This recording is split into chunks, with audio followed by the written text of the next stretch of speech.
ఈ పత్రికా సమావేశానికి విచ్చేసినటువంటి మీడియా మిత్రులకి నమస్కారాలు. ఈ పత్రికా సమావేశానికి ముఖ్య కారణం తెలుగుదేశం పార్టీ జాతీయ ప్రధాన కార్యదర్శి నారా లోకేష్ గారి ఆదేశాల మేరకు మరియు ఒంగోలు నియోజకవర్గ శాసనసభ్యులు మాజీ శాసనసభ్యులు దామచర్ల జనార్దన్ రావు గారి సూచనల మేరకు ఏదైతే తెలుగుదేశం పార్టీ ప్రతిష్టాత్మకంగా తీసుకున్నటువంటి my first vote to AP, my first vote to CBN అనే కార్యక్రమం గురించి తెలియజేయడం కొరకు ఈ పత్రికా సమావేశం నిర్వహించడం జరుగుతుంది.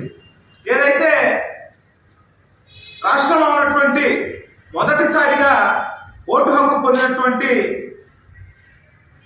యువతకి ఈ రోజున రాష్ట్రంలో జరుగుతున్నటువంటి అన్యాయాన్ని వివరించి వారికి అవగాహన కలిగించి చంద్రబాబు నాయుడు గారు ముఖ్యమంత్రి అయితే ఈ రాష్ట్రానికి ఏ విధంగా ఉపయోగపడుతుందో వారికి అర్థమయ్యేటట్లు వివరించి వారి మొదటి ఓటును, వారికి ఓటు గుర్తింపు కార్డు వచ్చిన తర్వాత మొదటి ఓటును చంద్రబాబు నాయుడు గారికి వేపించి అదేవిధంగా ఈ ఒంగోలు నియోజకవర్గంలో సైకిల్ గుర్తుపై దామచర్ల జనార్దన్ రావు గారిని గెలిపిస్తే వారి భవితకు ఏ విధంగా బాటలు వేస్తారో అర్థమయ్యేటట్టు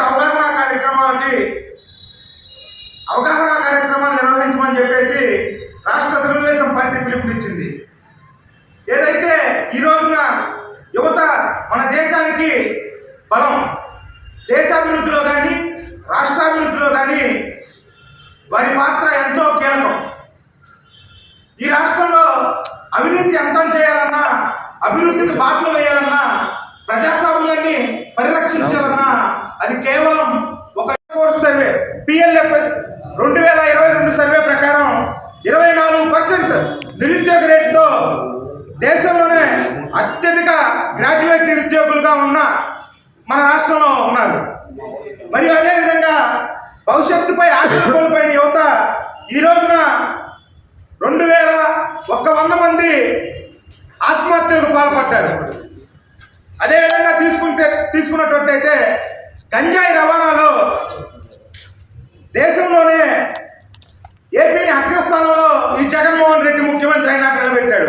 ఏదైతే 2021లో దేశంలో పట్టుబడ్డ గంజాయిలో 26% గంజాయి ఒక్క మన రాష్ట్రంలోనే అధికారులు స్వాధీనం చేసుకున్నారు. ఇకపోతే ఎన్నికలకు ముందు జాబ్ క్యాలెండర్ ప్రతి సంవత్సరం జగన్మోహన్ రెడ్డి అధికారంలోకి వచ్చిన తర్వాత ప్రతి సంవత్సరం జనవరి 1వ తారీఖున జాబ్ క్యాలెండర్ విడుదల చేస్తానన్నటువంటి ఈ ముఖ్యమంత్రి జగన్మోహన్ రెడ్డి అధికారంలోకి వచ్చిన తర్వాత ఇప్పటికీ 4 సంవత్సరాల 9 నెలలు గడుస్తున్నా కూడా ఒక్క జాబ్ క్యాలెండర్ కూడా విడుదల చేయకుండా ఈ రోజున రాష్ట్రంలో ఉన్న నిరుద్యోగ యువతని నమ్మకంగా మోసం చేశాడు. మళ్ళా అదేవిధంగా తీసుకుంటే ఎన్నికల్లో 2019 ఎన్నికల ముందు 2,30,000 ఉద్యోగాలు ఖాళీగా ఉన్న ప్రభుత్వ ఉద్యోగాలు అధికారంలోకి వచ్చిన తర్వాత భర్తీ చేస్తానని చెప్పిన ఈ సైకో జగన్ రెడ్డి అధికారంలోకి వచ్చిన తర్వాత వారిని ఎంత నయవంచన చేశాడో మనం గమనిస్తా ఉన్నాం. మరి అదేవిధంగా పరిశీలించినట్లయితే మహిళలపై నేరాలు గడిచిన 56 నెలల్లో మహిళలపై 55% నేరాలు పెరిగాయి. అదేవిధంగా వైఎస్ఆర్ కాంగ్రెస్ పార్టీలో ఎమ్మెల్యేల పైన అవనివ్వండి, ఎంపీల పైన అవనివ్వండి 480 క్రిమినల్ కేసులు నమోదయ్యాయి. ఇన్ని క్రిమినల్ కేసులు నమోదైన పార్టీలో ఇంతకన్నా ప్రజాస్వామ్యాన్ని మనం ఆశించడం తగదు. మరి చంద్రబాబు నాయుడు గారు చూసుకున్నట్టయితే 2014 నుంచి 2019 వరకు SRM అవనండి, విట్ ఏపీ అవనండి, అమృత వంటి గొప్ప విద్యా సంస్థల్ని మన నవ్యాంధ్రప్రదేశ్లో నెలకొల్పి ఈ రోజున ఈ నవ్యాంధ్రప్రదేశ్లో ఉన్న విద్యార్థులకు ఎంతో మేలు చేశాడు. అలా కాకుండా ఈ జగన్మోహన్ రెడ్డి అధికారంలోకి వచ్చిన తర్వాత ప్రత్యేక హోదాను విస్మరించాడు, ప్రతి సంవత్సరం జాబ్ క్యాలెండర్ను విస్మరించాడు. అదేవిధంగా 2,30,000 ఉద్యోగాలను భర్తీ చేస్తానన్న ముఖ్యమంత్రి అధికారంలోకి వచ్చిన తర్వాత నిరుద్యోగులను నయవంచన చేశాడు. మరి ఈ ఒక్క అవకాశం అని చెప్పి అధికారంలోకి వచ్చిన తర్వాత ఈ రోజున రాష్ట్రంలో ఉన్న నిరుద్యోగుల్ని, విద్యార్థుల్ని, విద్యావంతుల్ని ఎంతో నయవంచన చేసిన ఈ ముఖ్యమంత్రిని రాబోయే 2024 ఎన్నికల్లో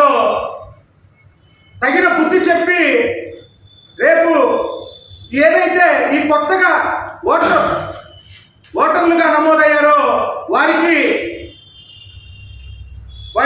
అవగాహన సదస్సుగా నిర్వహించి వారి యొక్క మొదటి ఓటును రేపు రాబోయే ఎన్నికల్లో చంద్రబాబు నాయుడు గారికి వేసి చంద్రబాబు నాయుడు గారిని ముఖ్యమంత్రిగా చేసుకుంటే ఈ రాష్ట్రం అభివృద్ధి చెందుతుంది, ఏ విధంగా అభివృద్ధి చెందుతుంది అనే కాన్సెప్ట్తో తెలుగుదేశం పార్టీ ఈ కార్యక్రమానికి పిలుపునివ్వడం జరిగింది. ఈ కార్యక్రమంలో భాగంగా తెలుగు యువత, తెలుగు విద్యార్థి మరియు తెలుగు మహిళలు ఈ అన్ని విభాగాల్లో కలిపి యూత్ వారియర్స్గా, ఏపీ వారియర్స్గా నియమించడం జరిగింది. ఈ 3 అనుబంధ సంఘాలు ఏకతాటిపై నడిచి ఏదైతే కొత్తగా నమోదైన ఓటర్లను అవగాహన పరిచి వారికి రాబోయే ఎన్నికల్లో చంద్రబాబు నాయుడు గారికి ఓటు వేసి ఆయన్ని రాష్ట్ర ముఖ్యమంత్రిగా చేస్తే ఈ రాష్ట్ర అభివృద్ధి పదం నడుస్తుందని తెలియచేసి వారిని చంద్రబాబు నాయుడు గారికి ఓటేయమని అభ్యర్థించడం జరుగుతుంది. అందుకని ఈ పత్రికా సమావేశం నిర్వహించడం జరుగుతాం. అలాగే ఇది ప్రతిష్టాత్మకంగా తీసుకొని లోకేష్ బాబు గారు ఈ కార్యక్రమాన్ని చేయాలని చెప్పేసి కోరుకున్నారు. దానిలో భాగంగా ఒంగోలు నియోజకవర్గంలో మాజీ ఎమ్మెల్యే గారు దామచర్ల జనార్దన్ రావు గారి నేతృత్వంలో ఈరోజు ఈ ప్రెస్ మీట్ ఏర్పాటు చేయడం జరిగింది. బాగా చెప్పేశాడు అన్ని అంశాలు కూడా. గతంలో వైఎస్ఆర్సీపీ 2019 ప్రాంతంలో ఎలక్షన్లకు వచ్చి యువతను మోసం చేసి అధికారం రావడం జరిగింది. అప్పుడు దరిమీద రాష్ట్రంలో యువత ఓట్లు ఫస్ట్ ఓట్లు 30 లక్షల వరకు ఉన్నాయి. ఇప్పుడు 45 లక్షలు అని చెప్పేసి అంచనా వేస్తూ ఉన్నారు. మేము ఒకటే చెప్తున్నాం, రాష్ట్రం బాగుపడాలన్నా, రాష్ట్ర అభివృద్ధి చెందాలన్నా, అన్ని రంగాల్లో ముందుకు వెళ్ళాలన్నా యువత మీద ఆధారం ఉంది. మొదటి ఓటర్స్ మేము ఒకటే చెప్తా ఉన్నాం, వ్యక్తులని మీకు అర్థం చేసుకొని మన రాష్ట్రాన్ని అగ్రగామంగా నిలిచాలంటే మీ మొదటి ఓటు మంచి వ్యక్తుల్ని, రాష్ట్ర అభివృద్ధి కోరుకునే వారిని ఎన్నుకోవాలని చెప్పి, అలాగే నారా చంద్రబాబు నాయుడు దార్శనికుల్ని ఎన్నుకోవాలని ముఖ్యమంత్రిగా, ఇక్కడ విద్యావంతుడు, ధైర్యశాలి, అభివృద్ధి ఒంగోలు పట్టణాన్ని, ఒంగోలు నియోజకవర్గాన్ని అభివృద్ధి పథంలో నడిపించినటువంటి దామచర్ల జనార్దన్ రావు గారికి మీ మొదటి ఓటు వేయాలని చెప్పి, తద్వారా మీరు రాష్ట్ర భవిష్యత్తుకి తోడ్పడాలని చెప్పేసి కోరుకుంటూ మేము ఒకటే చెప్తా ఉన్నాం. ఈరోజు చూసినట్టయితే ఎలక్షన్లు నిలబడిన ముందు 2 లక్షల పైన ఉద్యోగాలు మేము యువతకి ఇస్తాం, ప్రత్యేక హోదా తెస్తాం, అమరావతి రాజధాని చేస్తామని చెప్పినటువంటి కల్లబొల్లి ముఖ్యమంత్రి జగన్ గారు ఈరోజు చూసుకున్నట్టయితే నిన్నటికి మొన్నటి దాకా కూడా 4 సంవత్సరాల 8 నెలల కాలంలో ప్రతి ఏటా జాబ్ క్యాలెండర్ అని చెప్పాడు. నిన్న ఎలక్షను ఇంకా 2 నెలలకు ఉన్న కాలంలో హడావుడిగా 6,500 డిఎస్సి వదిలాడు. 25,000 వదులుతానన్న మనిషి ఈరోజు అట్లా వదిలాడు. కల్లబొల్లి మాట చెప్పడానికి, మళ్ళీ జనాలను మోసం చేయడానికి, రాష్ట్రాన్ని గదో పాలు చేయడానికి వస్తూ ఉన్నాడు. ఓ యువత మేలుకో అని చెప్పేసి మేము కోరుకుంటా ఉన్నాం. అలాగే రాష్ట్ర భవిష్యత్తు బాగుపడాలంటే మీ చేతుల్లోనే ఉంది. విద్యా అవకాశాలు రావాలన్నా, పేదరికం నిర్మూలన జరగాలన్నా, మహిళా సాధికారత జరగాలన్నా, రైతు అభివృద్ధి జరగాలన్నా, డ్రగ్స్ మాయవాలన్నా మీ మొదటి ఓటే చాలా కీలకమైందని చెప్పి తెలియజేసుకుంటా ఉన్నాం. ఈ అవకాశాన్ని మీరు అందరూ సద్వినియోగం చేసుకొని ఆలోచనతోటి మంచి గవర్నమెంట్కి మీరు అవకాశం కల్పించాలని, అందులో చంద్రబాబు నాయుడు వంటి దార్శకుల్ని మన ముఖ్యమంత్రిగా చేసుకోవాలని చెప్పేసి, ఎందుకంటే నేను ఉదాహరణగా ఆయన ఎన్నో సంస్థలు నెలకొల్పి, ఎన్నో ఫ్యాక్టరీ తెచ్చి, ఐటీని అభివృద్ధి చేసి అనేక రంగాల్లో రాష్ట్రాన్ని ముందుకు నడిపించిన వ్యక్తి, యువతకు మంచి పాట నేర్పెట్టిన వ్యక్తి. దానికి ఉదాహరణ నిన్న చంద్రబాబు నాయుడు గారు 54 రోజులు జైల్లో ఉంటే ఐటీ తరంగా ఉవ్వెత్తులు వేసి సముద్రం వల్ల ఆకాశానికి ఎగిచి ఆయన బయటికి తెచ్చుకోవడం జరిగింది. అలాంటి నాయకుడిని మీరు ఎన్నుకున్నట్టయితే రేపు ఉద్యోగ అవకాశాలు కానీ మీకు అన్నీ కూడా ఏర్పాటు చేస్తానికి వాళ్ళు ముందుకు వస్తూ ఉన్నారు. దానిలో భాగంగానే పసిఫిక్ రేపు లోకేష్ బాబు గారు చెప్పారు, రాష్ట్రంలో 20 లక్షల ఉద్యోగాలు మీకు ఇస్తామని చెప్పారు. మళ్ళీ నిరుద్యోగులు చదువుకున్న డిగ్రీ హోల్డర్స్ కూడా ప్రతి నెల 3,000 నిరుద్యోగ వృత్తి, ఇంకా మంచి మంచి ప్రణాళికలు తయారు చేసి యువతను కాపాడుకుంటాం, వాళ్ళకి అభివృద్ధి చేస్తాం, వాళ్ళకి అన్ని అవకాశాలు, విద్యా అవకాశాలు, ఉద్యోగ అవకాశాలు కల్పిస్తామని అలాగే విదేశీయ చదువు అవకాశాలు కూడా కల్పిస్తామని చెప్పడం జరిగింది. ఇవన్నీ కూడా జరగాలంటే ఇప్పుడు వచ్చినటువంటి యువకులు మొదటి ఓటు మంచి దార్శనికుడికి తెలుగుదేశం పార్టీకి వేసి సైకిల్ గుర్తుకేసి అందరూ కూడా ఆయన మాకు గెలిపించాలని కోరుకుంటా ఉన్నాం. Thank you.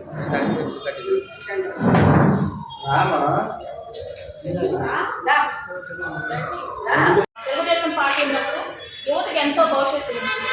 ఎన్నో కంపెనీలు తీసుకొచ్చింది. మైక్రోసాఫ్ట్ లాంటి కంపెనీలు కూడా తెచ్చింది తెలుగుదేశం పార్టీ. రైతు బిడ్డలుగా ఉన్న వాళ్ళందరినీ కూడా ఈరోజు సాఫ్ట్వేర్గా ఉన్నారంటే అది తెలుగుదేశం పార్టీ హయాంలో జరిగిన అభివృద్ధి. ఈ తర్వాత గత 4 సంవత్సరాల నుంచి చూసుకున్నట్లయితే యువత చాలా ఇబ్బందులు పడుతున్నారు. అదేవిధంగా వచ్చేసి ఉద్యోగాలు లేవు, నిరుద్యోగ వృత్తి ఎక్కువైపోయింది, అవకాశాలు లేక పక్క రాష్ట్రాల వలసలు వెళ్ళిపోతూ ఉన్నారు యువత కోసం. గతంలో చూసుకున్నట్లయితే మన తెలుగుదేశం పార్టీ ఉన్నప్పుడు ఎన్నో లక్షల కంపెనీలు తీసుకొచ్చి ఎంతమంది ఉద్యోగావకాశాలు తెచ్చిందంటే కడితే ఈరోజు చూసుకున్నట్లయితే యువత చదువుకున్నా కూడా డిగ్రీలు ఉన్నా కూడా ఎటువంటి ఉద్యోగాలు లేక పక్క రాష్ట్రాలకు వెళ్తూ వృత్తికి అలవాటు పడిపోయి తల్లిదండ్రులు కూడా ఇబ్బంది పెట్టే పరిస్థితులు ఈరోజు యువత ఉంది. ఏ యువతనైతే ఆదర్శంగా తీసుకొని ఈ జగన్మోహన్ రెడ్డి వచ్చాడో కానీ యువతకి ఎటువంటి ఇది కూడా చేయలేదు. ఈరోజు ఎన్నో కంపెనీలు ఉన్న అన్ని కంపెనీలు తరిమి కొట్టాడు. ఈరోజు కియా మోటార్స్ తెచ్చారు తెలుగుదేశం పార్టీ, అది లేదు. చాలా కంపెనీస్ తెచ్చారు, అన్నీ పోయి అమర్ రాజా బ్యాటరీస్ కానీ చాలా ఒకటి కంపెనీస్ అన్ని వెళ్ళిపోయి ఈరోజు ఎటువంటి ఇది లేకుండా యువత నిరుద్యోగ వృత్తిలో ఉండి ఏమి చేయలేక కొన్ని రియల్ఎస్ఎస్ కంపెనీ నివేదిక ప్రకారం 2021 చూసుకున్నట్లయితే 2001 మంది యువత చనిపోయారు. అదే నెలలో 500 మంది 2000 మంది సైబర్ చాలా జరిగాయి. ఈ హయాం గవర్నమెంట్ లోనే జరిగాయి. యువత వీళ్ళకి కానీ ఎటువంటి రక్షణ ఖచ్చితంగా యువత మాత్రం ఈసారి మంచికే మనం ఉపయోగించుకోవాలి, గుర్తుకోవాలి, తీసుకోవాలి. అప్పుడే మనం మంచి అమూల్యమైన గుర్తు చేసి సపోర్ట్ చేయాలి.